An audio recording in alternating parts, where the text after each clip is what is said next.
Probably not. Probably not. Where is... I cannot find what I'm looking for.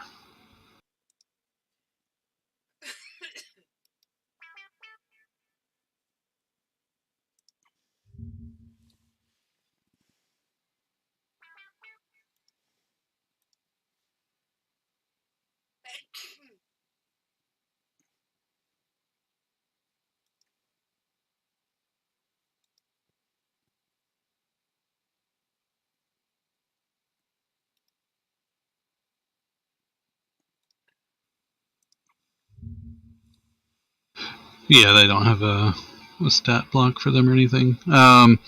You go up to Lanata, who's, like I said, the more outgoing of the two sisters, and speak to her in Druidic. You ask her what she knows about this party, and she kind of looks at you and she's like, "Well, they are. Yeah, they don't have a stat block. No arrivals here, much like yourself. Yeah, you go up to Lanata, who's, like I said, the more out. But for the most part, they seem like good people.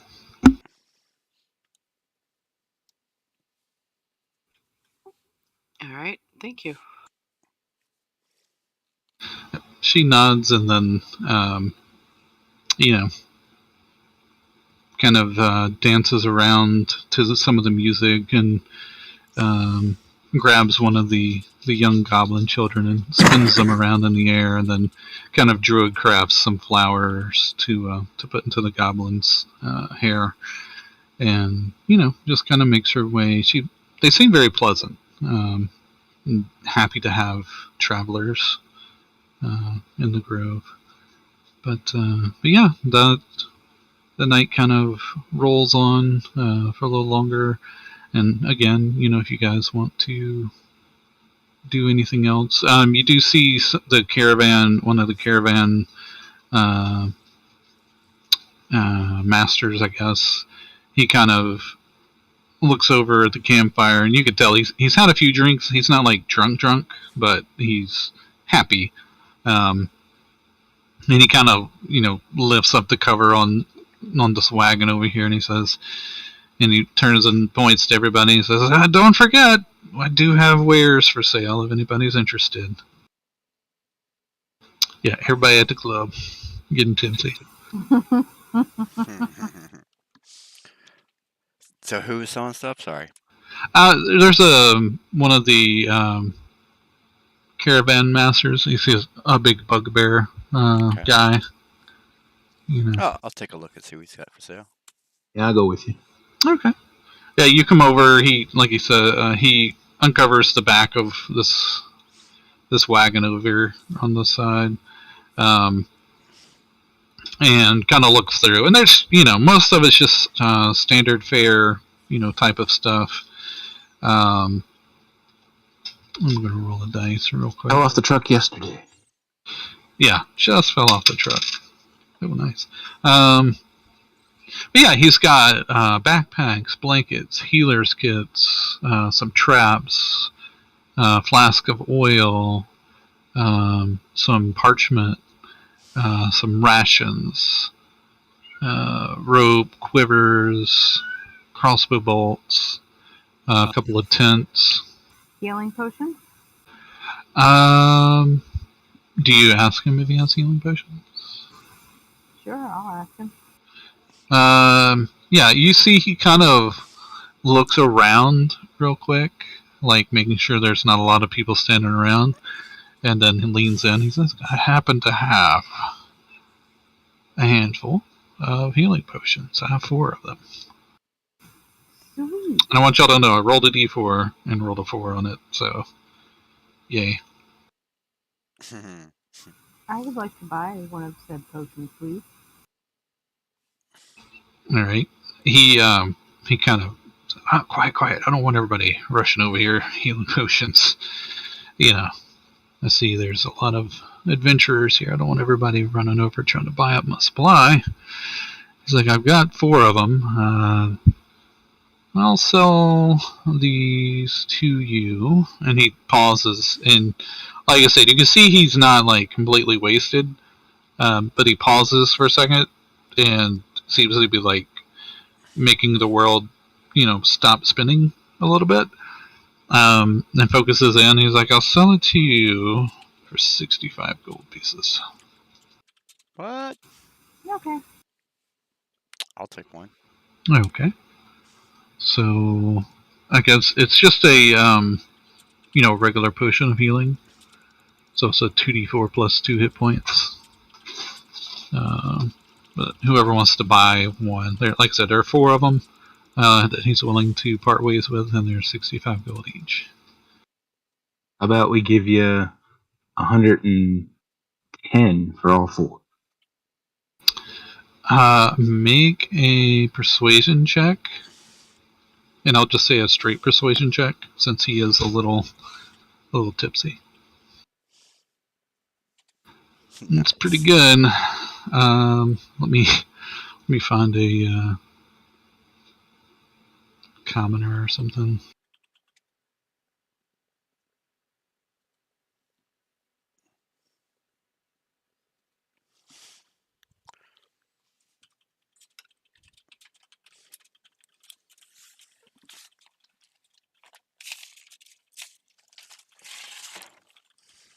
I guess he would do like an insight. Okay. What skill does insight? Is that intelligence? I think it is. I don't know. I'm gonna roll intelligence. He dumb. Wisdom. How's it wisdom? Okay. Well, I'll re-roll. I rolled a 17 and an 18. What did you get? A 17? You see he looks at you and he starts like counting on his fingers. And like, no, that's not even the price of 2 of these. 65 gold each. Take it or leave it. These other people back here, I'm sure that they'd buy them for 65 gold.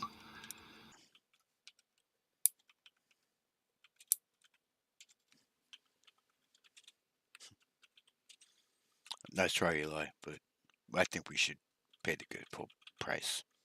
Okay. I turn away. Okay, so you're not buying one? No. Okay. So, who is buying? I was. So Ben and Mina. What about Paladinaya? Nope, I'm good. Okay. Alright, so 2 potions of healing. So just add one, each of you add one to your inventory and subtract out your gold. And he kind of looks you over. He's like, "You look like you're going to be traveling for a while. I've got some tents here that hold 2 people." Or he kind of looks over at Maggie. Probably wouldn't hold her. Maybe, I don't know. But yeah, got tents. I got quiver. He looks over at you, Benlin. He's like, "I got some arrows. See you have a bow there. You probably could use some more arrows, huh?" What kind of arrows you got? You look at them. I mean, they're a good quality of arrows, but they're just real basic. Nothing special about them. How many do I have left? Not to mention the tents, I turn back around and look in his thing to see if they're actual quality tents or just pieces of canvas. You look at them; they look like complete tents. Like they look like they're well kept, well taken care of. They haven't been used, from what you can tell. They're just. And how heavy do they look?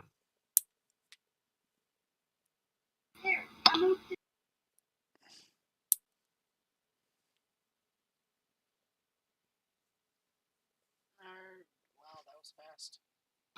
They look like they're durable canvas tents. That's where we're ready. Like you said, you figure you've seen tents before, so okay. It looks like they're in good shape, and it's just what he said. That's probably a 2-person tent. Okay. So like 20 pounds a piece.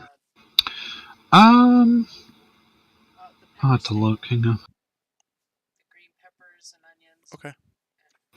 And I'm not too worried about encumbrance, if that's what you're worried about. If she doesn't I don't. like it, Yeah, that's what I was looking at. I'm like, I'm already almost up to my limit. Yeah, I'm not gonna, unless you do something really ridiculous, like I'm carrying 8 tents and 2 20-foot ladders, and if it gets out of hand, then I'll be like, nah, you're not doing that. But it's a real loose encumbrance thing. Like, yeah, if you find like a dragon horde, you're not going to be able to carry, 500,000 gold pieces around. So I need to run upstairs and get our food. It's just about here. sure. All right, well, I'm going to look through the tents and pick out at least one that looks like the best of his selection. Okay. He also has 4 tents. And yeah, they all seem, about the same. So I'll just say, yeah, you pick out one of those. He'll sell that to you for 2 gold pieces. All right. I ask him, you by any chance have a spool of heavy gauge wire? Wire? Yes. He looks around. He kind of digs through the wagon, and then he pops his head back up from under the cover of the wagon. He's like, no, I don't have any of that left. We had some wire, not like real heavy stuff, but I think we ended up selling that at some point. All right. Well, I take out 2 gold pieces and make the deal. While he's Mhm. doing that, I'm going to cast detect magic over his gear and see if I can find anything.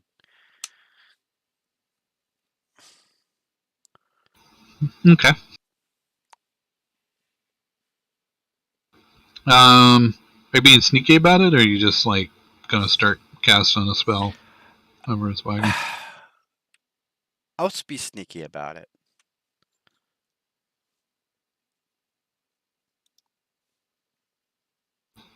Okay. Go ahead and give me a sleight of hand.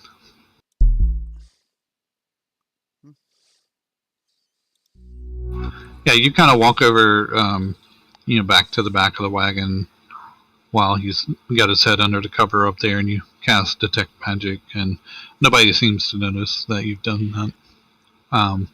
But you don't really, you don't detect anything in the wagon that's All right. magical. I'm going to lead back to him. How much for a quiver full of arrows? Now, a quiver of 20 arrows would be 2 gold pieces. I'll take it. Yeah, he has 2 quivers of arrows. You know what? I'll take both of them. Here's 4 gold, sir.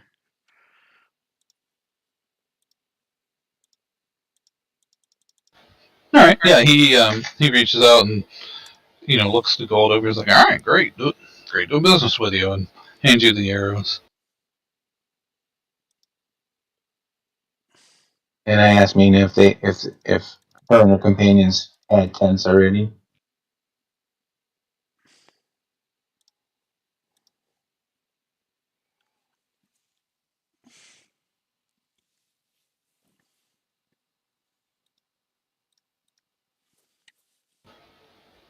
D.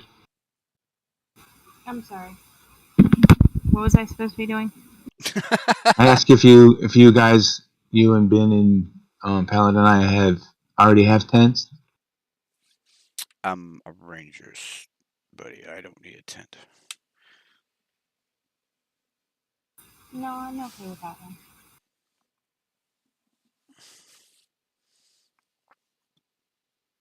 Okay.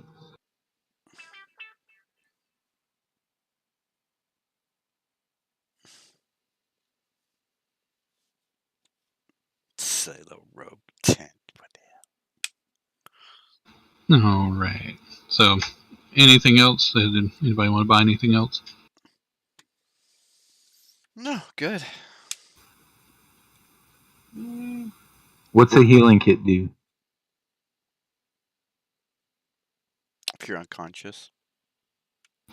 Yeah, you have proficiency with a healer's kit. You can. I think you add your proficiency bonus when you try to stabilize somebody who's unconscious. Is that a medicine check?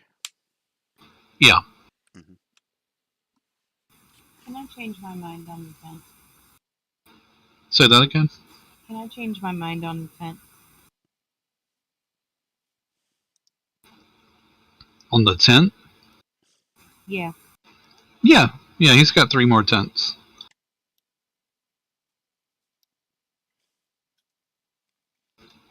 And they're 2 gold apiece. Okay. I think I will buy 2 of them, please.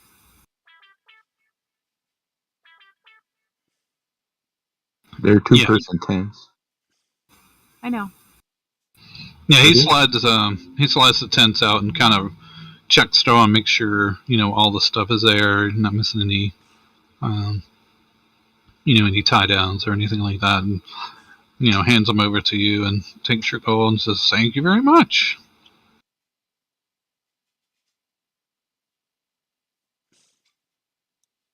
We'll let my dogs out. Be right back.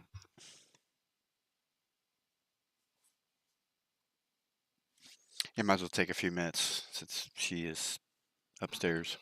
Yeah, that's fine. Everybody wants to take a little break real quick. Yeah, that'd be great.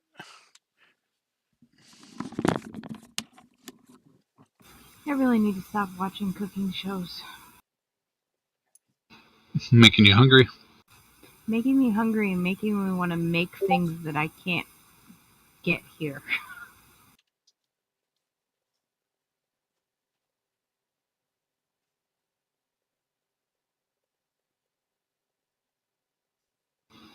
Yeah, it's good for that. That's like you were talking about crawfish. I would love, love, love to get some crawfish, but you can't find them up here.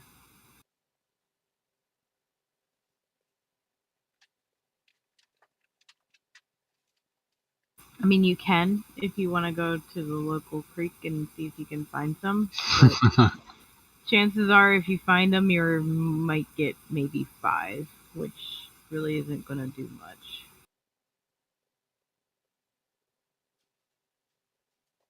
It's just like something else that I would love to have that I haven't had pretty much since I moved from Maryland is Rappastrapple. The hell's that? It's a brand of Scrapple, which is I don't know how to explain it. It's not spam, but it's not it's not it's not really a sausage or anything either. It's made up of a bunch of different parts of an animal. I think it's all pig though.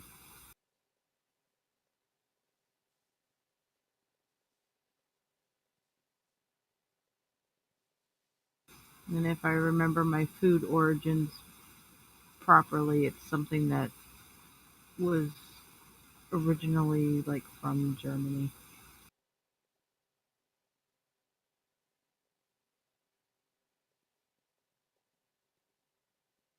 And it's something that's very much an acquired taste. Like some people don't like it, and some people like it cooked certain ways. Oh, okay. I think I've actually seen that somewhere before. You probably have, and because I know there's a lot of places, especially down south, where it's served, and it's usually served like with eggs or um, home fries or something like that. And it's basically you slice it almost like you would Spam, but it's a breakfast type thing.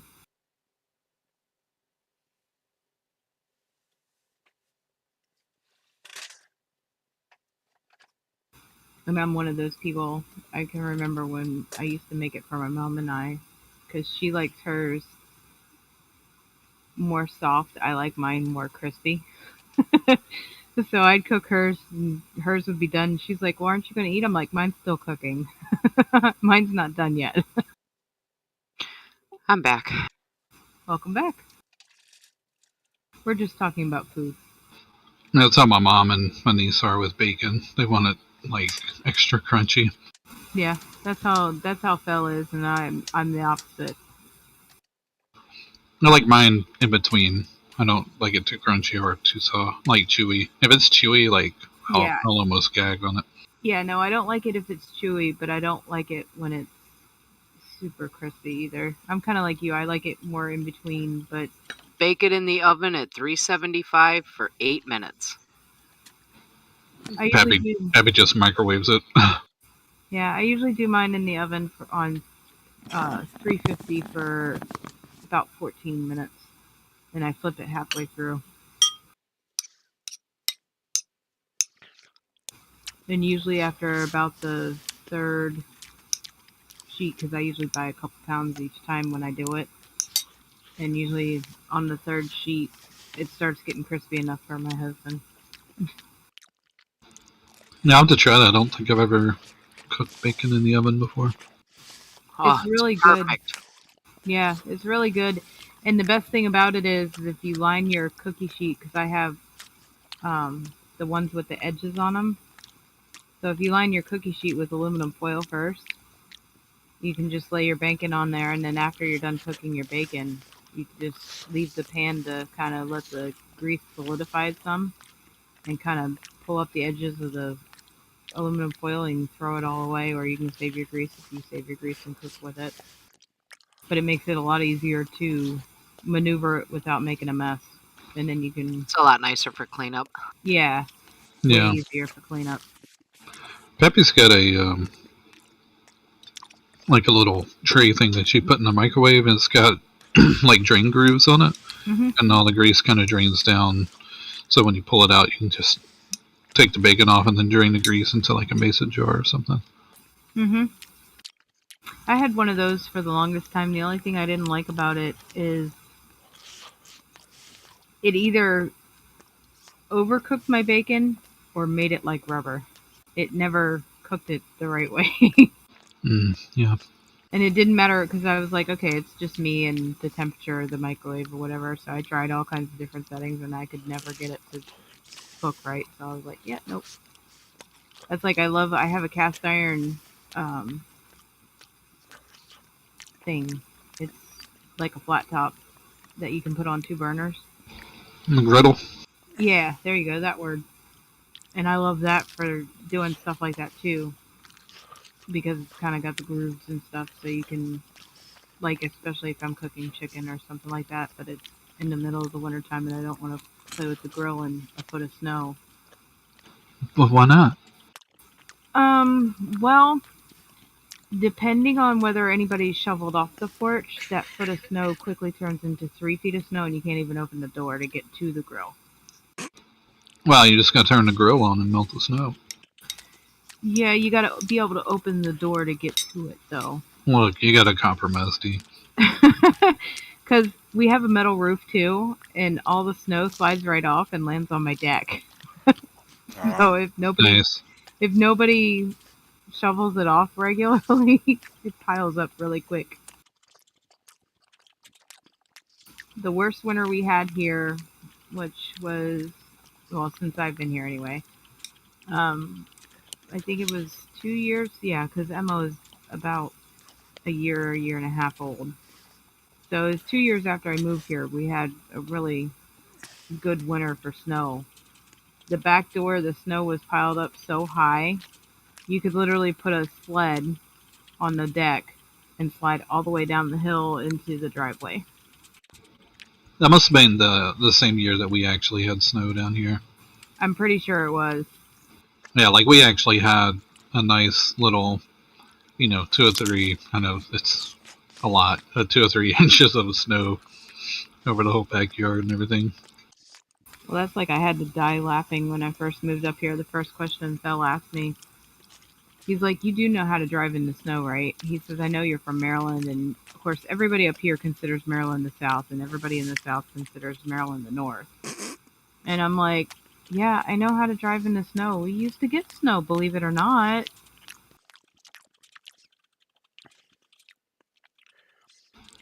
No, the world shuts down when it snows here, or Uh, even gets cold and rains.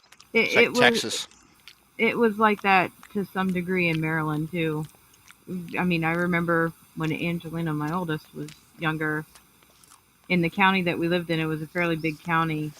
They had 2 inches of snow in the northern end of the county. It was only raining in the part that we were in. And they closed schools down for the day and ended up closing them down the following day because the roads still weren't clear in the northern end of the county. We never got a lick of snow. So she basically got 2 free days of school. Nice. Huh. But they started doing that because when I was in school, we actually had like 6 schools where the kids ended up having to stay at school overnight because no parents couldn't get to them because they didn't close schools in time. Wow. So then they got to the point where they would cancel school at the drop of a hat. I mean, the minute they started calling for any kind of significant snow, they would delay it and kind of see how it was going. And if it was starting to snow before that delay was up, they would just close school for the day. Yeah, you can't really blame them. No, I mean, I was one of the lucky ones, but even still, my mom picked me up. And by the time we left school, and my school was like 10 minutes from my grandparents' house, and she was just headed to my grandparents' house because it was closer to school, and she knew we were going to end up getting snowed into our house. So she went to their house, and we ended up having to go 30 minutes around a different way because we couldn't get up the one hill to go to their house because it was snow covered and they hadn't plowed or anything like that, so you couldn't get up the hill. You get about halfway up it and then you slide right back down. Yeah, it was bad. I remember it very well because I remember my mom was not a happy person. No. Aki has about an hour. So let's see how far we can get. Okay. So I will say, if you haven't already, if you have spells and things that you want to swap out, go ahead and do that. Take a long rest, get healed up, get all your spell slots back. But yeah, you guys finish the night out. Have some entertaining stories. For the most part, everybody seems pretty jovial. The Ayo's party is, they're gonna join you on the road to Bazakan. Like I said, safety in numbers, all that stuff. And it's about 2 more days to Bazakan. You wake up in the morning. Some of the caravan folks are, moving around, starting to get. Looks like they're starting to pack up their wagons. But yeah, you guys head off into the wastes, kind of east from here, and into the. Wow, words. I know words. You sure? I think so.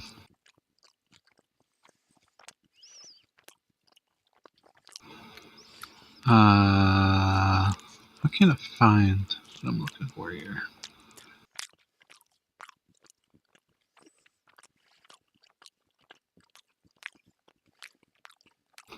There. I had to pull up a map.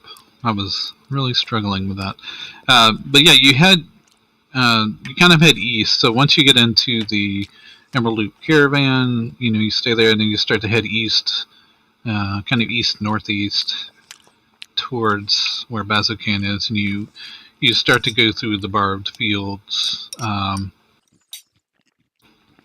much like the waste area that you guys were in, this area is pretty sparse as far as plant growth and things like that. But what's unique here is there are these stone pillars. Barbs. They look like barbs piercing up out of the ground of varying heights, all throughout this landscape. where I guess Ellington would know. This is kind of where this is where the land has been scarred, where some of the betrayer gods fought, back long ago. But yeah, you have about a 2-day journey. So what we'll do is just a couple of I'll roll to see if there's a couple of random encounters that that we'll see if anything happens or not. So why don't we do this? Let me have somebody roll a d20. So we're a party of 8 now? Yep. There's 8 of you. Okay. Okay, I can roll a d20 if you want. Oh, Finland did. I want Minna to roll, You can roll a d8 for me. but I'm gonna cast guidance on her. Okay, it won't help with this d8 roll. No. I'm. You want me to roll a d8? Correct. I knew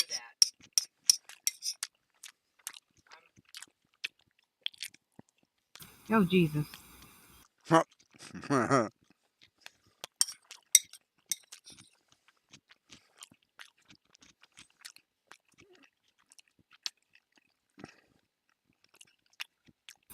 Yeah, that apparently didn't do very well.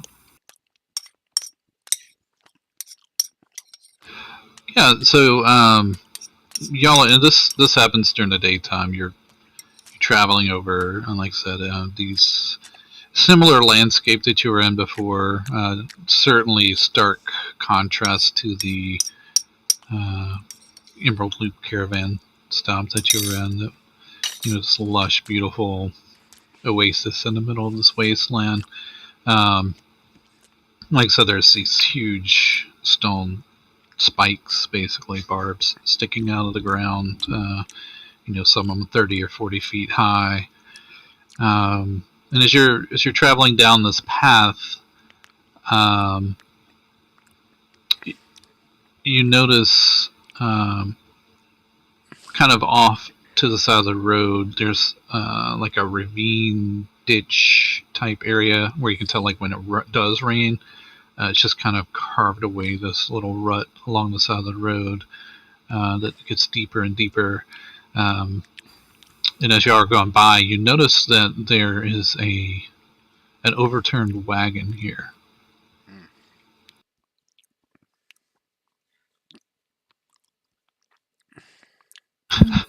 It's a wagon that's a mimic. That's correct. But yeah, you kind of see this wagon, and it looks fairly recent. You can kind of see the ruts in the road where the wagon was, and where it kind of careened off into this ditch, and whatever was pulling it, most likely an ox or something. It's nowhere to be found.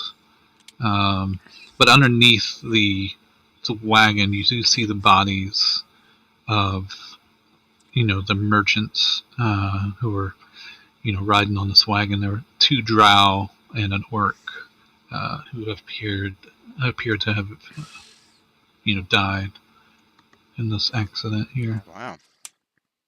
Can we safely get down the ravine to the wagon?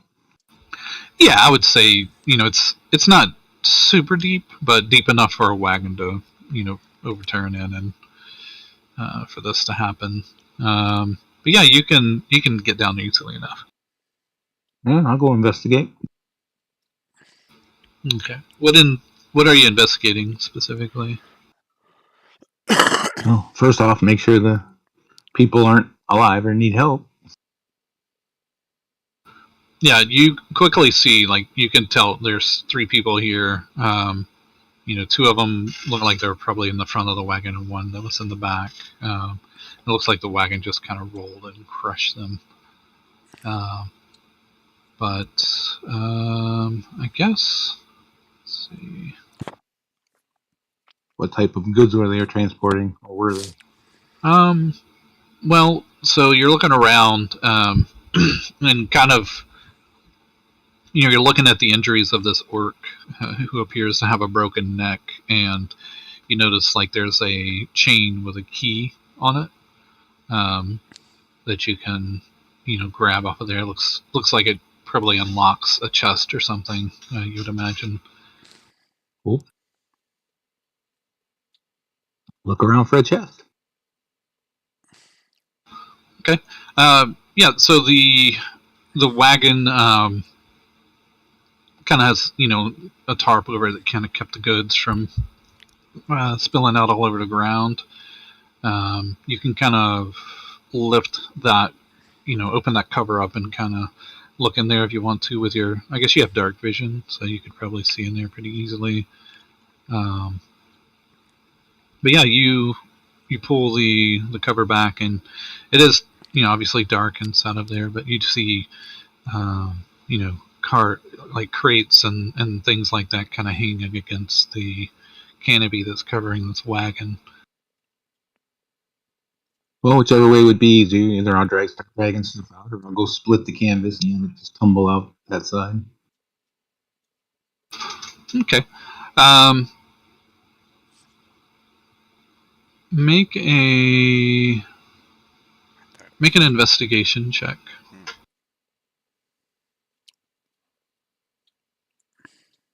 Nice. Nice roll, buddy.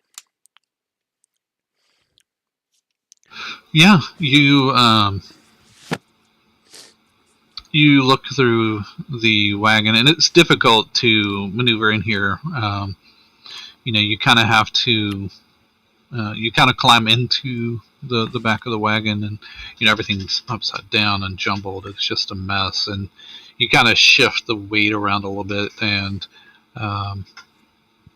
you're able to find this iron lockbox, and looks like it has the keyhole on it, and so you're able to slide the key into it, open it up, and inside the box is 50 gold pieces and a potion.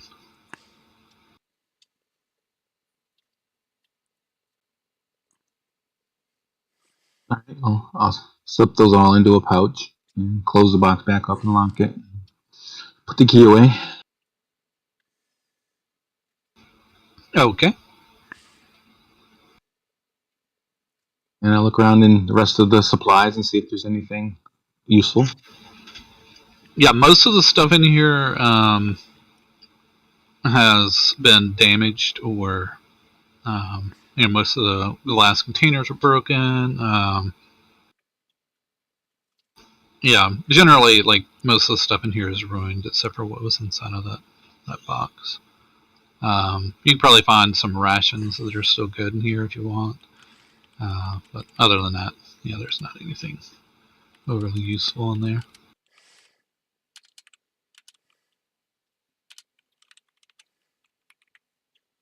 You said the lockbox was made out of iron? Yep. And how big? Like a foot square? Or?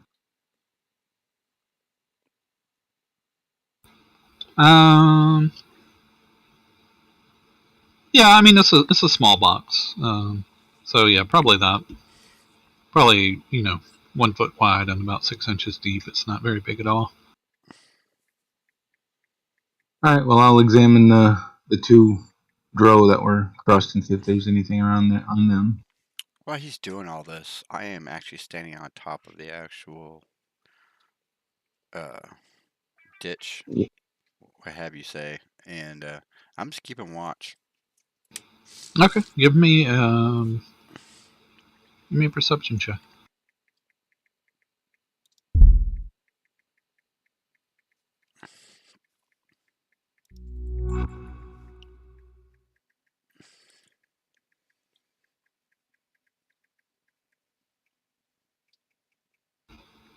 That's a pretty good roll.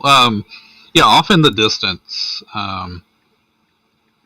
you're kind of scanning around, making sure nothing's sneaking up on you. You kind of, working your way back and forth. You eventually, your eyes come across the horizon, and you spot like way off, maybe even about a mile or so away, what appears to be an ox that's just kind of wandering aimlessly around. Injured? It doesn't appear to be injured. It just seems to be wandering around. But other than that, you do not see anything. Wandering around.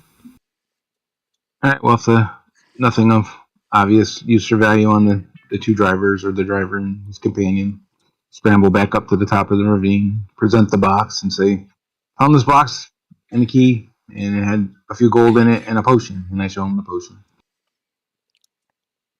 Cool. Yeah, Galsariad looks at the potion and he says, well, that's interesting. Do you mind if I take a look at it? I hand it to him. Anybody want a box and a lock? Or a lock box and a key? Sounds like a rogue thing item for me. You should keep that. No obvious takers. I'll just stuff it in my pack. Sorry, I'm just looking at his spells to see if he can.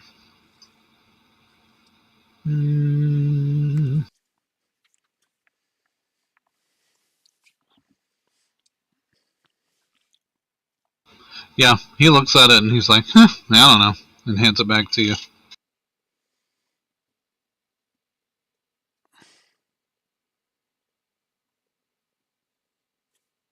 Yeah, that's pretty much it.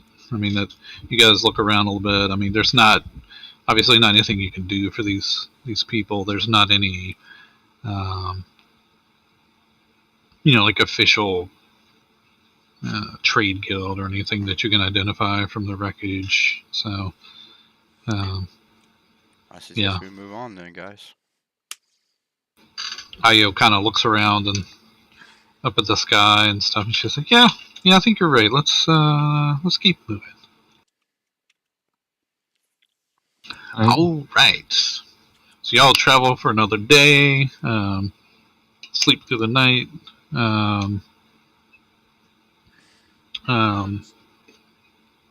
Ellington, you during a stint of sleeping during the night, you have a pretty vivid dream of running through these fields outside of the city that you went to over on the Empire side of things. With your companions running through these fields, being chased, and slowly, one by one, the screams of your companions that you lost along the way.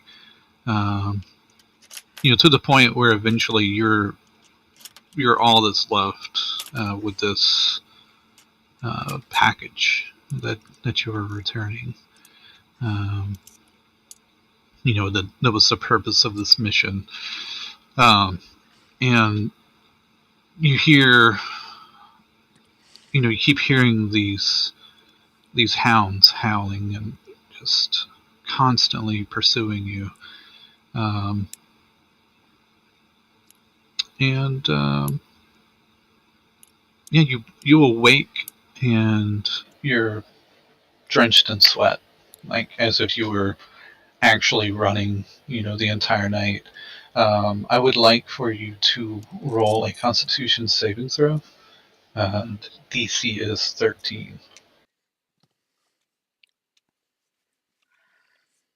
Oh. Nope. Okay. Yeah, so you wake up, and, normally dreams, you're doing good if you even remember them. But this was so vivid and felt so real. You actually wake and, your hamstrings and calf muscles are just on fire, like you were actually running all night, and you suffer a point of exhaustion. Yes. Yes, welcome to the club.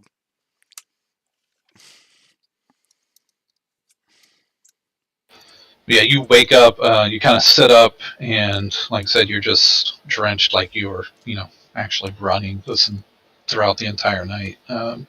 You feel like you've been running for days. It's very similar to the experience you had fleeing from the Empire back over into That the sucks. We just base. did a rest too. Yeah. So everybody else, you get the benefits of a long rest again. Time to go. But yeah, everybody's up. Everybody has a little bite to eat, and it's a little chipper conversation, and you just keep having this feeling that you haven't seen them or heard them. I'm going to relate that scenario that happened to me to our new traveling companions. To Io and her friends. Yeah, to have them keep an eye open if they see odd-looking hounds or a hound master. Okay, so yeah, we'll just say as you're out traveling, you're just kind of having this conversation, and yeah, so you kind of tell her. What all do you tell her actually? That my former party was on a delivery mission to Gigao. Is that what it was? Gigao? And we got waylaid by a guy with some hounds who killed my party, and I was lucky to escape, but then he chased me for a couple of days, and I managed to elude him and ran into my current companions, and we made our way to Jigao, and I delivered the package, and now I had a bad dream about it. Okay, so I'm going to ask you a question. Are you Okay. telling her about the part of your journey where you went into the Dwendalian Empire? No. Okay, roll me a deception check.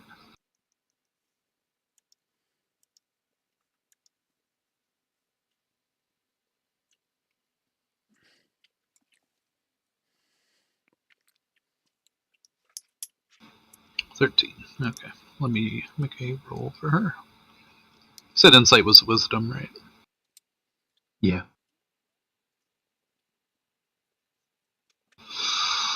Buddy. Holy crap! Fucking natural 20. Yeah, so you're relaying this to the party. Most of them aren't really paying attention. Everybody's just kind of walking along. Maggie appears to have picked up on the part of the conversation of keeping an eye out for some dogs and a dude, and she keeps kind of scanning the horizon. She's like 12 foot tall, just kind of lumbering through here. But when you're regaling this story, Io, she looks at you, kind of like almost like she's peering into you, and she squints her eyes a little bit. She says, "There's you're not telling me everything. What are we? Are you putting us in danger? Are you putting my friends and I in danger?" Well, A, I'm not putting anybody in any more danger than nature already provides, and B, you asked to join us, so I'm not putting you in any risk. I'm just letting you know what happened to me in the past. Yeah. Nice Hmm. one, buddy. Yeah, she. I mean, that's. I just kind of look over at Eli and just kind of give him like an eye glance and a nod and just keep on going. Same. Yeah, Io doesn't. She doesn't say anything else. She keeps, walking along next to you, and kind of changes the subject and doesn't pursue the conversation any further.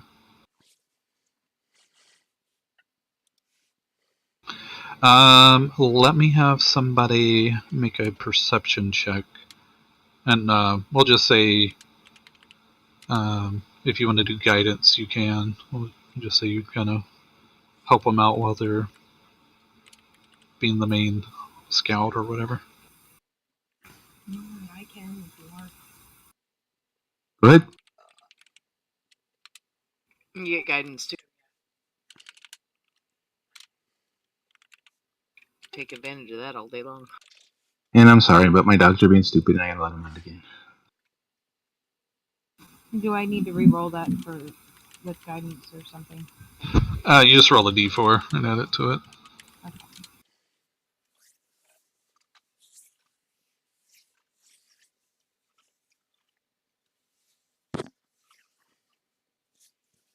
That's a D6.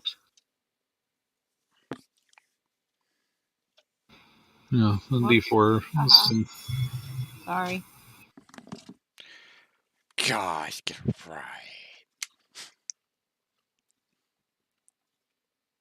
Try it again. You Didn't go. do much better that time. What's So a D4? 9. It's right in the middle.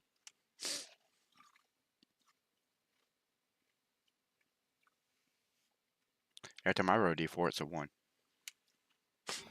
all right. So 9. Yeah, go ahead and roll me that d8.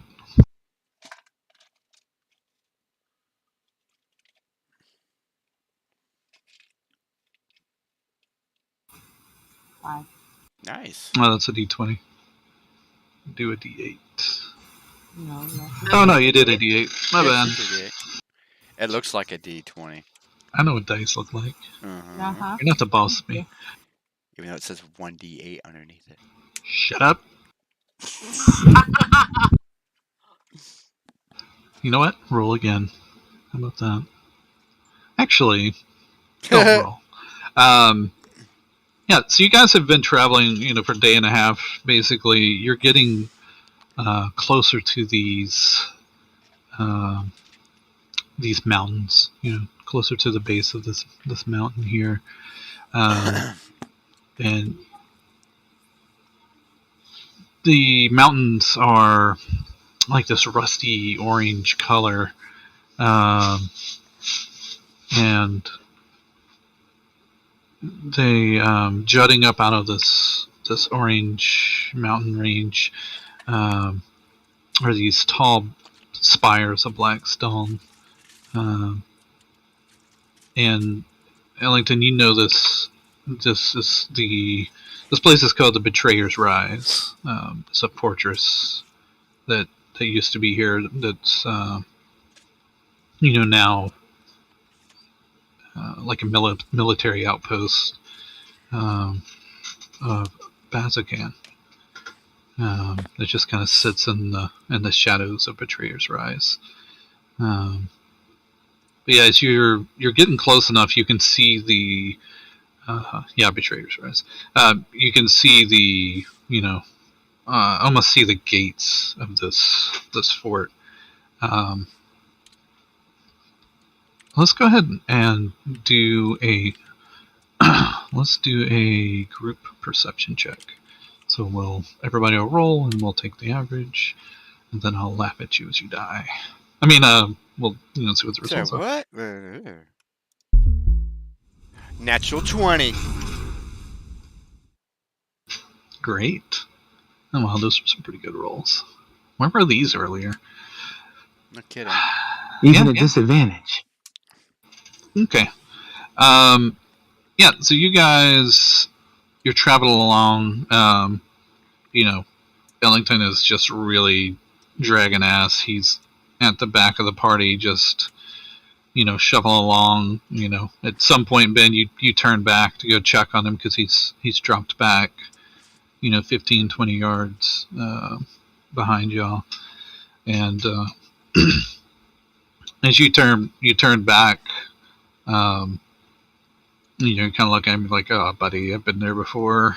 It sucks." Your eyes look over his shoulder, and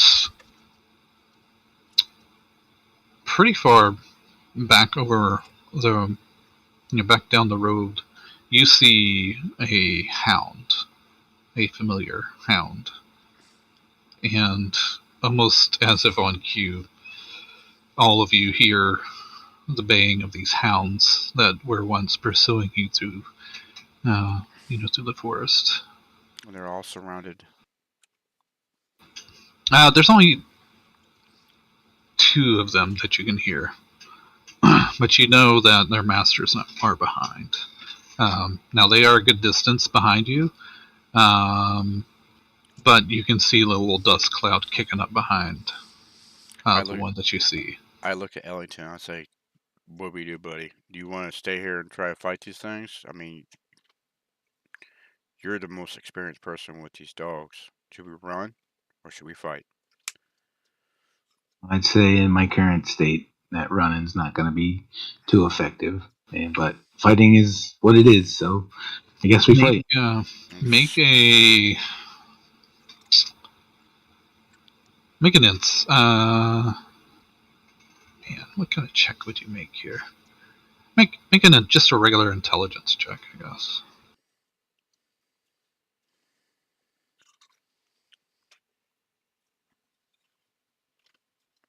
Nice. Yeah, as you're saying that, you hear you hear the words coming out of your own mouth, almost in this exhausted stupor of like you are just barely, drudging along. But the images, the images of the night, the night, your sleep before that was haunted by, those images of your friends being torn asunder. Even the most experienced amongst your party, this guy just made quick work of him. And even though there are 8 of you, you still 9. Oh, there are 9 of you. No, you're right. Yep. You get the feeling that even with this many compatriots, might still be a bit of a task to take this guy on. All right, so I tell him that. I said, on second thought, after remembering what he did to my initial party, we probably should try and hoof it out of here, double time it. Paladaya. Pass without a trace. Let's go. Oh, good idea. Yes, you do. So we try and move as quickly as I can manage and get everybody pushing. Okay. Yeah, so what we can do, so Paladin, are you using your pass without a trace? Absolutely. Okay. So that gives you, so are you guys going to try to sneak away, or are you just going to full out sprint towards the gates of Bezukan? I'd say move quickly. The pass without trace will help, obviously, pass without trace, leaving an obvious trail that way, but stealth won't really help us because the dogs have heightened senses. So yeah, speed. Okay. Well, pass without a trace also hides scent, doesn't it? It gives bonus to stealth checks. Yeah, I think you get a plus 10 to your stealth checks, but if you're not going to stealth it, I don't know what the other effects of pass without a trace are. Yeah, there's no stealthing with dash action. Where do I have pass without trace? Honey. Hold on, give me 1 second. Paladinaya. You know what? I actually have that spell. I'll cast it. Well, so read your pass without a trace to see what, other than the plus 10 stealth, what other benefits? Do you move over terrain easier? Or? Veil shadows silence radiates from you, masking you and your companions from detection. For the duration, each creature choose within 30 feet of you, including yourself, has a 10 plus 10 bonus to dexterity stealth checks and can't be tracked except by magical means. A creature that receives this bonus leaves behind no tracks or other traces of its passage. Okay. So it takes magical means. Yeah. Okay. You feel like that would, that's probably one of the best options that you have right now.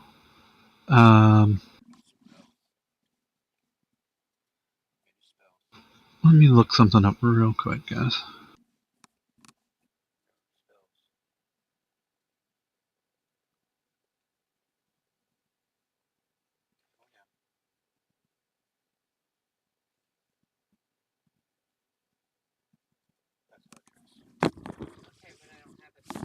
We're not in combat. You can cast anytime you want. I'm sorry, did I miss something?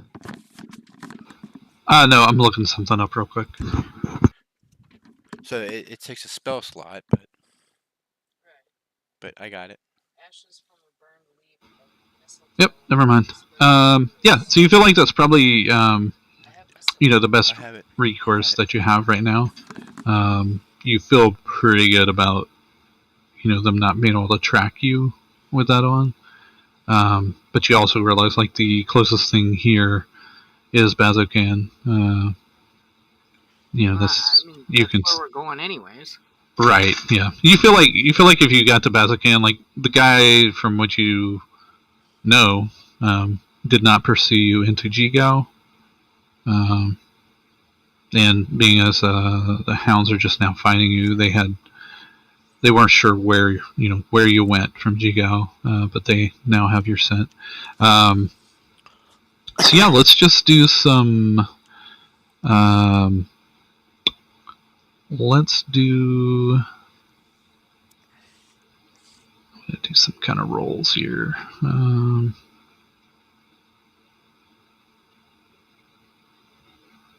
Yeah, let's just do some Constitution saving throws, just to make sure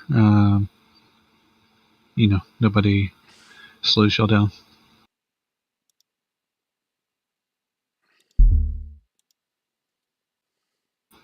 Oh boy. Shit. Why is it always the guys? I don't know.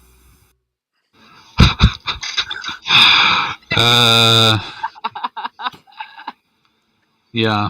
That's So you guys are moving along, and Ellington, you're struggling. Like your muscles are burning to the point where they feel like they're just going to rip to pieces. Benlin has slowed down and kind of come back and threw your arm over his shoulder, and he's trying to pull you along, and you both are just slowing down, and you can just hear these hounds are getting closer and closer. Finally, Maggie stops and she looks at you, Ellington, and says, "Sorry," and she just grabs you and throws you over her shoulder like a sack of potatoes, and then turns and starts running, and you're just like bouncing up and down on her shoulder. nice. I knew I liked Maggie for some reason. All right. So yeah, Maggie gets you up on her shoulders, and if you don't resist, she's just gonna run with you on her shoulder. I don't resist. Okay. So yeah, let's go ahead and we'll just roll one more set of Constitution saving throws, and I won't have Ellington roll since he is not running. Wait, what am I rolling? I'm sorry. Just a con save again. Just kind of a two-phase thing here. Just want to make sure. Oh, Pally, come on. Yeah. So let's see. Yeah, I would say even with the average of those rolls, you don't pull away from them. They do close the gap a little bit to where, like, you can actually hear the footfalls as they're, just cutting through the dirt and stuff here, and you get kind of to this little rise that leads up to these massive gates. Let me pull this up. So, like I said, it's this huge black rocks that jut out of the mountains here, and beneath these huge black spires, you see this vast gate that blocks entry into the outpost, and this crumbling, desolate structures. You can kind of see over the I guess you couldn't really see over the walls. You see some iron watchtowers here, and some soldiers up on the thing you recognize as the Aurora Watch at the top of the wall, and you hear a guard shout out, "Identify!" as y'all approach the gates. And as soon as you're kind of closing in on the gates, like the footfalls immediately stop of these hounds, and you look back over your shoulders. There's nothing there. You don't see. You don't see the hounds. You don't see this unknown, entity for most of y'all. Um, you know, it almost seems like you've been running this whole time for nothing. But yeah, you look back and you are kind of looking around dumbfounded, like where did these creatures go? And again, you hear the soldier shouts down from the wall, "Identify!" We're adventurers. I'll were sent I'll here. holler up Paladin and I are from Hightown. He kind of leans over the edge of the wall a little bit, looks you over, um, and he says, "You know what? Are you mercenaries? We could use your strength of arms. Open the gates!" And you hear these chains clicking into place, and the gates start to open up. And yeah, you just slump over um, Maggie's shoulders. Like, she doesn't even seem to remember that you're like slung over her shoulder. She is now enamored with this pair of gates, or this gate that's opening up in front of her. Let me go ahead and transition you guys to, well, let me do something first.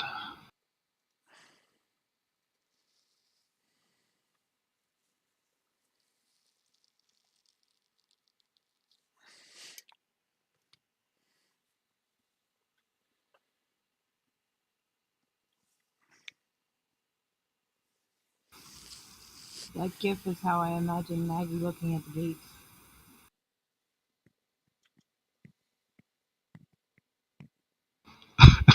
Pretty much. Yeah. So the gates open up. Let me go ahead and do these. And I found some maps. I haven't really done a ton of detail looking around on them to see what's on there. So if you see little objects and stuff that look interesting, uh, it's not anything that I put there by design. This is just a map I downloaded. So, but it is specifically for this place, and I was very happy to find it. Nice.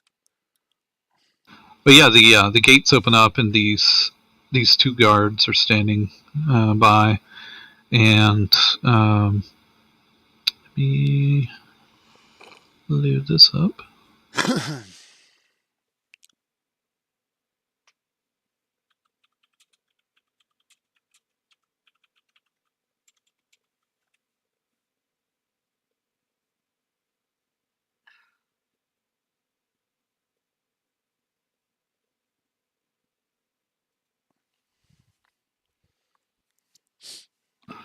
Yeah, they open up the gates, and they seem to be a bit frantic and panicking, and I need to add the other folks. Well, I'll hold off on that. But anyway, they open the gates. They seem frantic. They kind of look out to you like, "We could use your help. We're being attacked. There's creatures invading the fortress. We could really use some assistance." Um, What are we fighting? so yeah, you step through. You see this drow here. As you kind of step through the gates, I'm going to go ahead and ask y'all to not move any further, or position where you would be standing.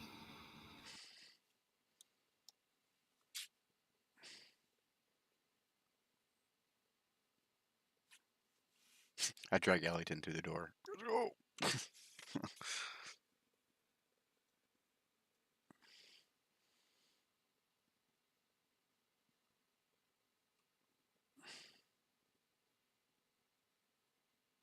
So they're being attacked from the inside? Yes. You recall from what Ellington was telling you, like this outpost here. Oh no, Dermot. Dermot's the one that told you about this. Yeah. But this outpost, there's some kind of a breach where demons are constantly attacking this place. Okay. Oh, So so I we just need to find the portal. Potentially. I'll be right with you after a nap. Red. I pick up Ellington by his, his jacket and just give him a good little slap over the face. Wake up! Let's go! Oh, there's a monster over there. Oh no. Oh no, look at them all. There's a bunch. Yeah, so from around the corner of these crumbling buildings here, these, basically coming out from, several different locations, are these twitching, skinless masses of blinking eyes and slavering mouths wriggle into view. One of them's shredding the flesh of a hapless soldier, and three of its, amorphous mouth openings just kind of ripping this poor soldier to pieces. You can hear trumpets blaring an alarm, and several of these Aurora Watch soldiers hurry into the street. This male drow pauses here in front of you and addresses you. Says, "Newcomers, no time for pleasantries. Draw your weapons or get to safety somewhere. Find me at the barracks afterwards." And he, turns and is ready to face these creatures. So, Draw our weapons. Yeah, what I would say is you can either run away or you can help them fight these creatures off. I think it would be in our best interest to help them. Yes. I pull my bow out. I help him run away. You help them run away. All Cypher right. starts growling. He looks back and he says, he's like, if you're going to stay to fight, the rest of you, could you go help, secure the infirmary or the barracks? We have injured people who need protection. Follow these guards. And he kind of points off, up here to the northeast, and several Aurora Watch soldiers just kind of sprint through these. So these two things are currently eating other soldiers who, it's way too late for them. So if you are going to stay here and fight, Io, she kind of nods to you, says, "We'll make sure they're safe. If you want to help them out, we'll go." So they're going to take off and go help those secure those other locations. Okay. So they jog off past these things and these creatures. They've finished pretty much ripping these poor soldiers to pieces. But let's go ahead and do some initiative. Yeah, Barbert. Oh shit.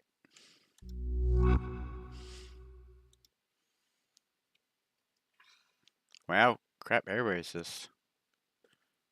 Oh. Man, you can roll. Can I get a cipher too, by the way? That doesn't mean it's a good thing. Not in this. Cypher was a wolf. Yeah, direwolf. Direwolf, thank you. Wolfie. Yeah, I think we were supposed to make some tokens for your beast forms, weren't we? You don't have direwolf on your sheet, like you can't add it as a... No. Let me look real quick. Extras. Manage extras.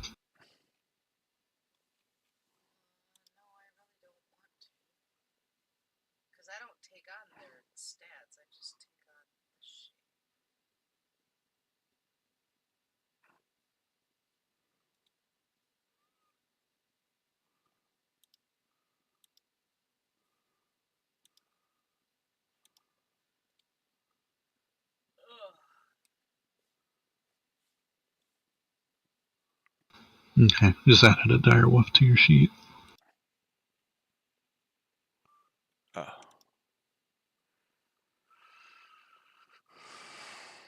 Where did I see that at?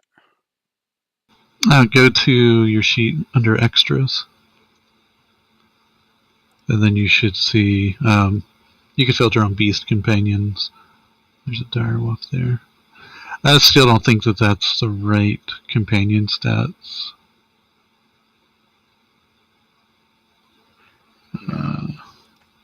But you can add your your proficiency bonus, I think, to their attack rolls. I think the hit points are higher than what you would get normally. Mm-hmm. So I would say just continue to use that until I get my stuff sorted out. Okay. But I don't know if that will let you add a token to the thing or not.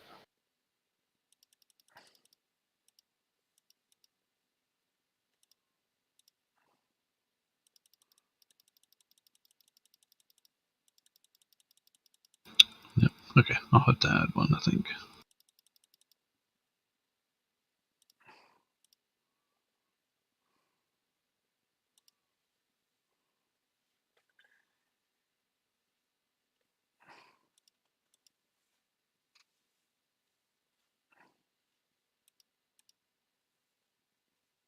A super cipher.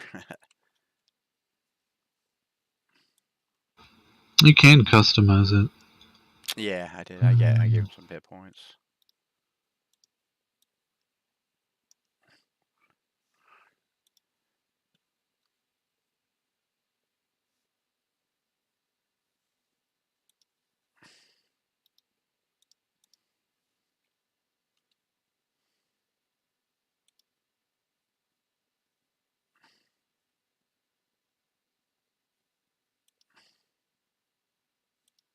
Why does it keep closing my window?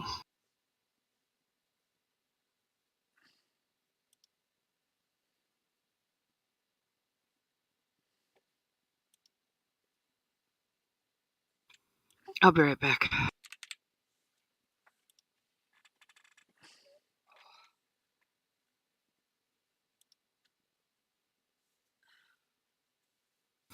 Wow, super wolfy.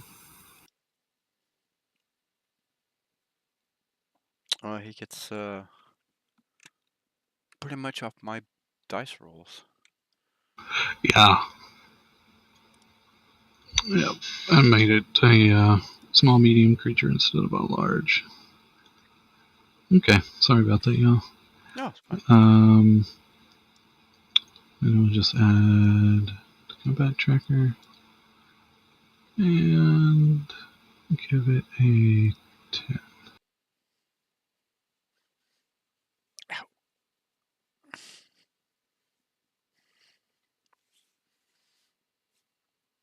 There. Okay. Yeah, I'll try. And she missy steps away.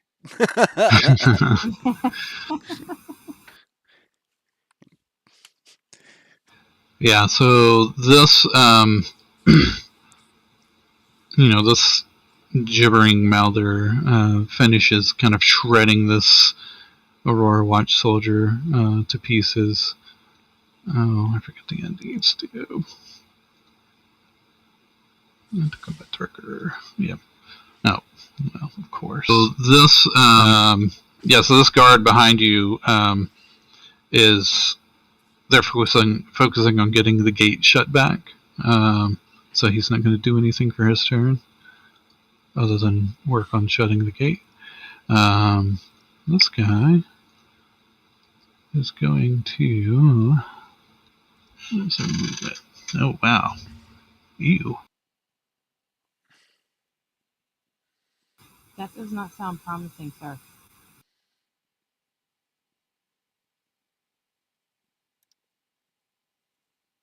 Other than work on shutting the gate. This guy is going to. Yeah, it just moves to there. Oh wow! Ew. Let's see. Oh, can't hit.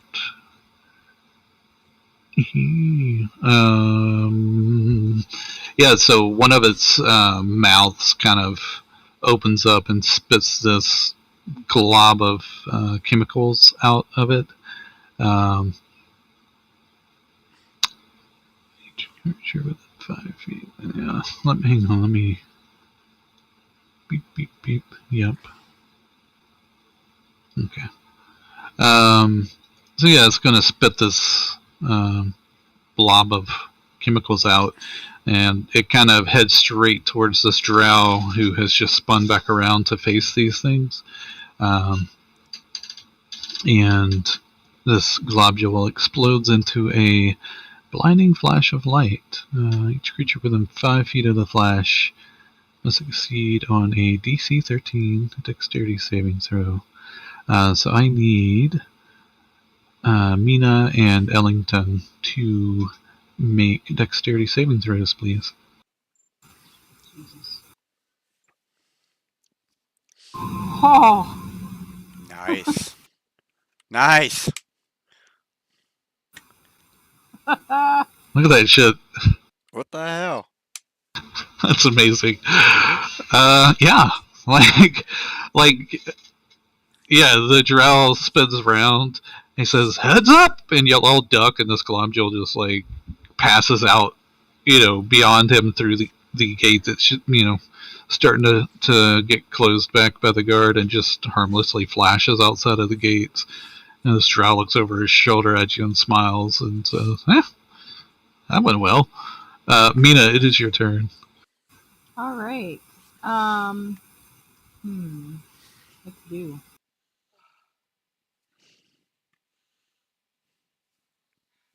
Our guards rolled a 3 to 2. Yeah. You'll be the next one up after Mina, Binland. So it'll be an enemy and then you. So Okay. just be thinking about what you want to do. Well, I guess I will cast Witch Bolt on the one that just. That one? Or? I kind of want to cast it on the one. Yeah, I kind of want to cast it on the one that just blinks. Because I know either way it's going to come after me anyway. So I might as well try and do something to it before it gets a chance. That is 100% up to you. Yeah, I think I'll do that. How are we on round 6? Yep. I don't know. I was like, It's I know been- I wasn't gone that long. Days. Oh, you know what? I probably didn't reset the tracker from the last combat we had. Does a 27 hit? Let me check. Yes, it does.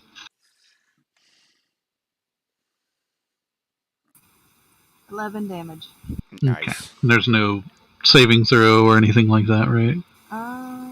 Good question. No, I don't see one. Hold on, let me read it. No, I think you're right. I don't think there's one. I just want to make sure before I. I wish it like hovered. If you hovered your mouse over like her witch bolt to hit, it'll show you what witch bolt is. Yeah, I don't. It doesn't look like it. Okay. Yeah. So 11 damage. Nice.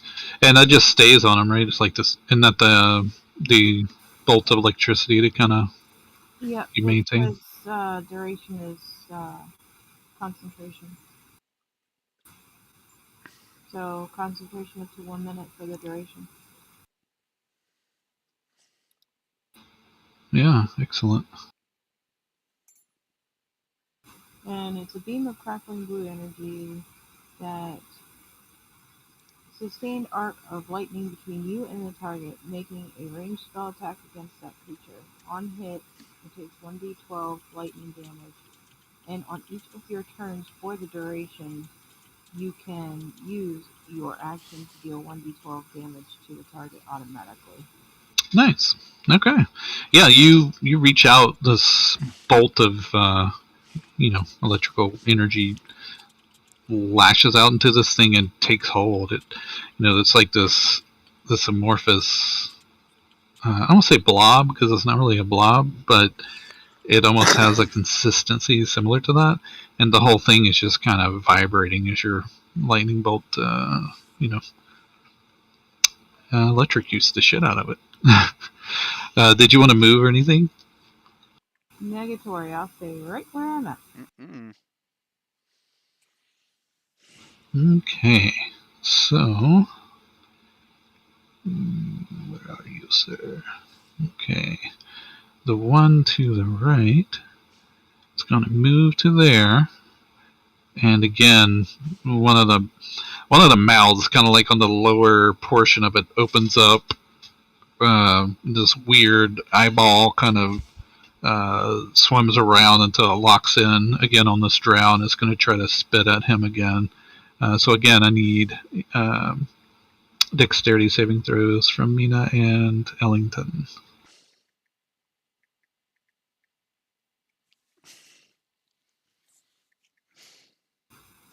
Oh.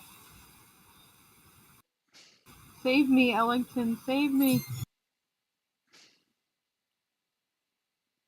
Okay, so this flash of light again. This time, the drow kind of spins out of the way, and the orb smacks right down on the ground in front of you, Mina. And you look down at it instinctively, and this flash of light just erupts, and immediately your eyes are just on fire as you are blinded.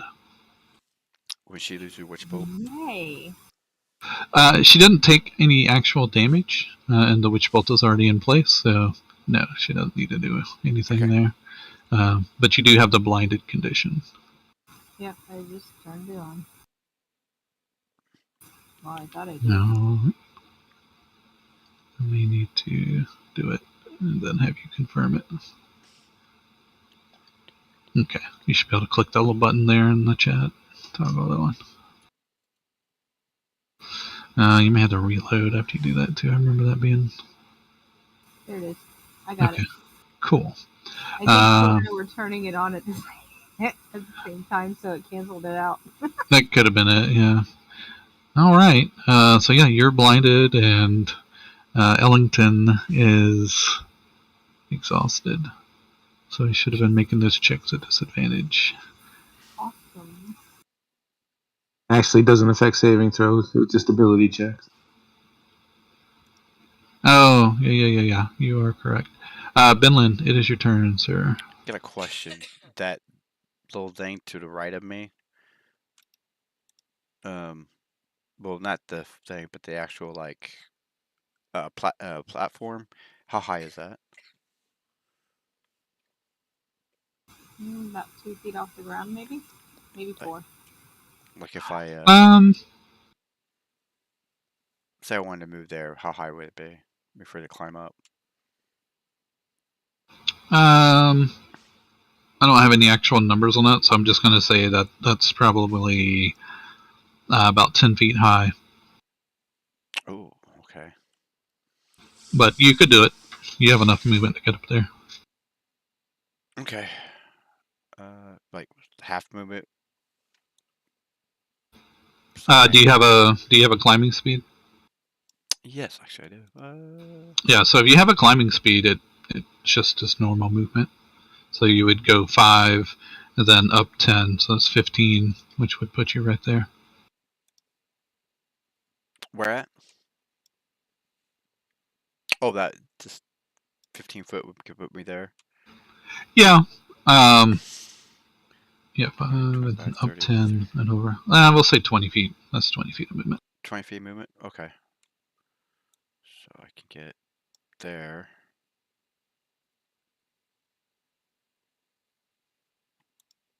Okay. I'm going to move there. And then for my bonus action, I'm going to cast Magical Weapon. Okay. And read that out. What does that do? 1 second. Magic Weapon. A touch of a non-magical weapon. Until this spell ends, the weapon becomes a magical weapon of a +1 bonus to attack rolls and damage rolls.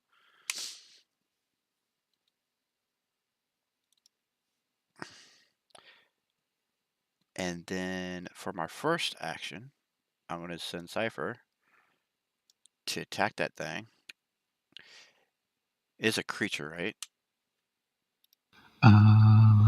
It is an aberration.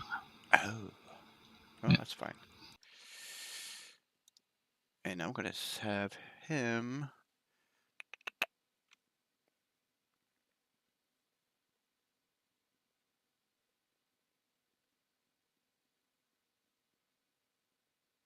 Oh, it's going to be within 5 feet. I'm going to have him bite him. All right. Let's see, that is. It says level 3, so it's 2d6.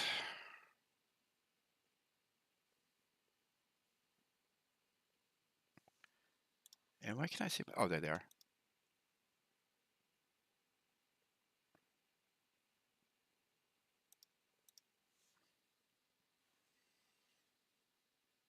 Well, actually, I gotta run to hit first.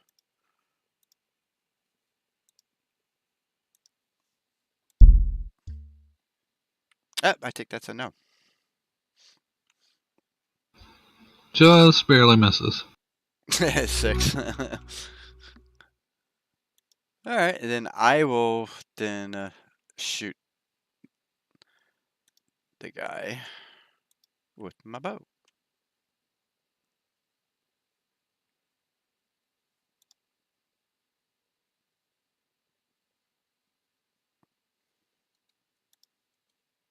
If I can find it.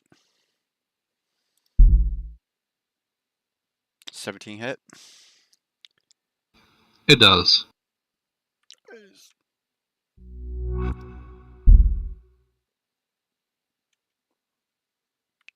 14 damage.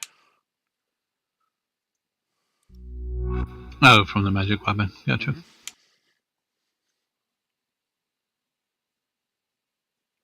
And then that ends my turn. Excellent. Yeah, your wolf runs around the corner, a little unnerved by this thing that's in front of it. So when it goes to bite, it's like, whoa, kind of hesitates a little and misses. And you kind of look down, and you'll get them next time. And you just fire an arrow right into one of the eye sockets of this thing. Makes this like thud squish sound as ooze just pops out of the eye socket and kind of down the rest of its nasty form. Nice. Okay, this one on the back is going to move to there. And then it's going to double move to there. And that's its turn. Ellington, it is your turn, sir. So what do I want to do? Whatever you want. I want to bless people, right? I'm gonna move there and If you attempt to use my cunning action to hide. Alrighty, give me a stealth roll, please. Now that's a disadvantage, right? Open up your sheet all the way. And do stealth, not sleight of hand. Toggle sheet size up top. Whoops. There you go.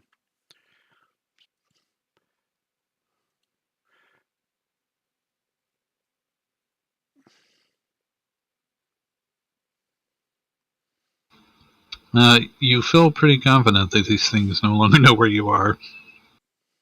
Alright, then I'm gonna try and shoot the one that Mina has Witch Bolt with a sneak attack if possible.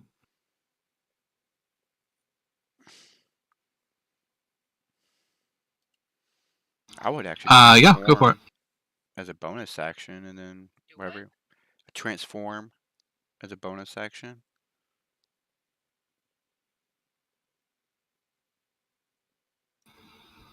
Let me do some math. Yeah, you're good. My wild shape.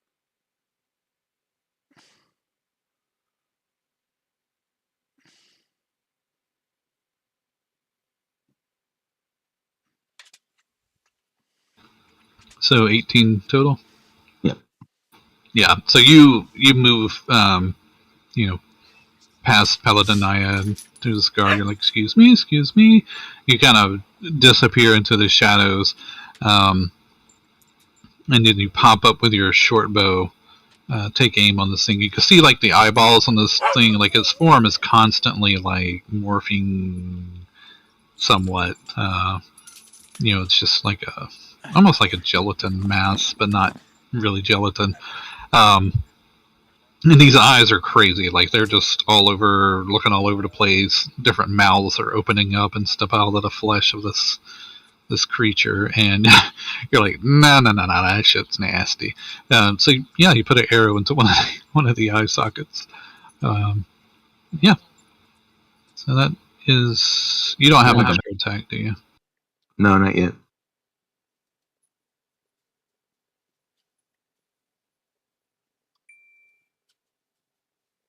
Did I hit the wrong button? No, I don't.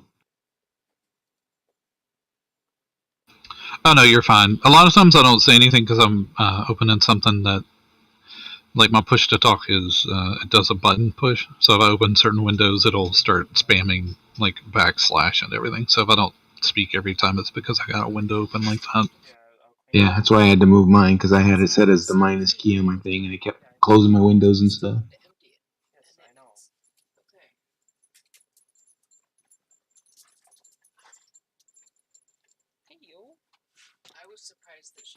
Yeah, so you do good damage on that thing. Like you can already see, like it's got like this purple reddish ooze just dripping out of that wound, and then um, the body is almost sizzling where the switch belt is just arcing through it. Sweet. Um, this handsome fella up here is going to move to there, and he's going to double move to there. And then that's his turn. Paladinaya, it's your turn. Paladinaya is confused. I think I'm going to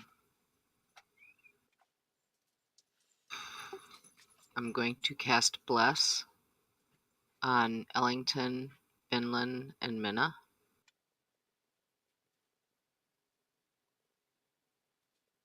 It gives us a D4 to our attacks. Yes.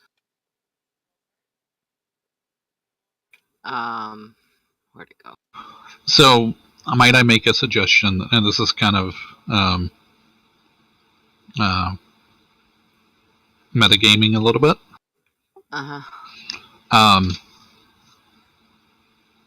Witchbolt, she doesn't have to make another attack yet for a while.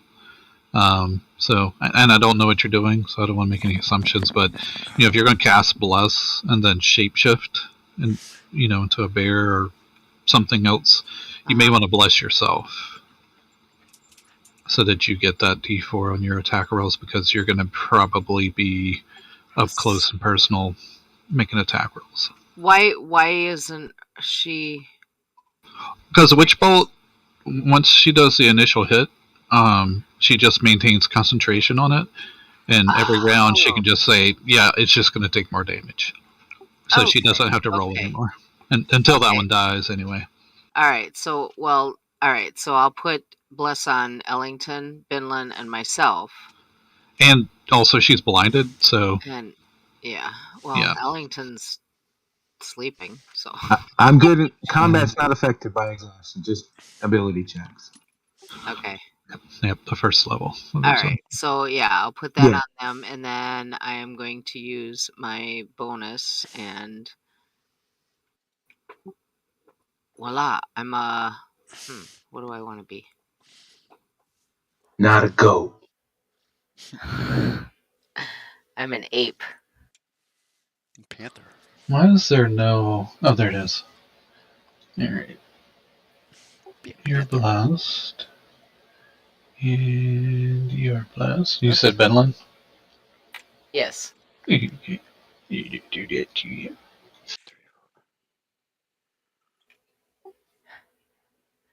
I'm going to shapeshift into...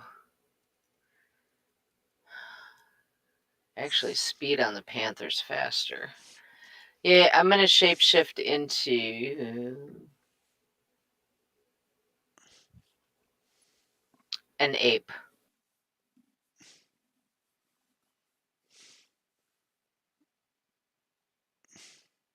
Alrighty.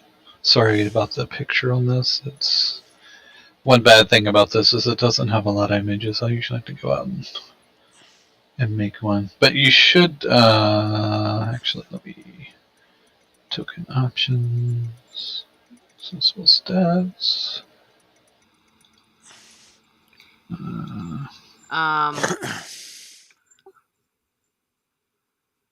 Where was I reading it? Somewhere I think I was reading if I do the wild shape, I get to keep my own stats. Mental stats. Yeah, like your intelligence and wisdom. Yeah, Yeah. your mental stat. Yeah, you're fine. Mm-hmm. Okay. Yep. Wild shape is we'll get better at it as we play, because seems like you would add more to the hit points or something too. But anyway, plus you probably have access to better wild shapes. Actually, let me hang on. Yeah, I gotta get going here pretty soon. Oh yeah. If you want to go ahead and take that would be your turn after you shapeshift, because you use your action to cast bless. Correct. So I'm gonna move your normal token down there, and you are an ape right there. Do you want to move forward or anything? Oh boy. Oh, the ape has climbing.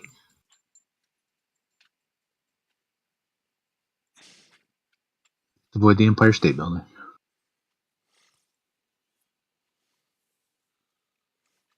That never ends well. She climbs on top of the guard tower. Yeah. Ugh. Okay. Yeah. So you. And I climbed. I did not go up these stairs that are here. I actually climbed, like ape-like climb. Okay. Yeah. You kind of run to here and then slink up on top of whatever that is, and then throw your ape arms up over the edge of the wall and just pull yourself up with ease. I think that's and you are on top of the wall. So do we want to call it here since Aki needs to go? Yeah, that sounds good to me. Yeah, works for me. Yeah, I'm sorry. Yeah, no, that's No worries. perfectly okay. So yeah, we'll just pick up here next time. We'll run this encounter, and then we'll start looking around Bazican and see what unfolds from there. Sweet. All right. Well, thanks, guys. Yep, cool. Hopefully you'll have fun. I did. Thanks, guys. Talk to you later, Aki. Yeah. And talk to the rest of you. I mean, figure out during the week what day's good next weekend. Yeah. Yeah. If you guys just want to post in there, what days are best for you again. I know it changes from week to week with schedules and things. I know Saturday night is out. Saturday morning may work. Sunday morning is going to be rough, and I don't know if I'm off on Sunday or not.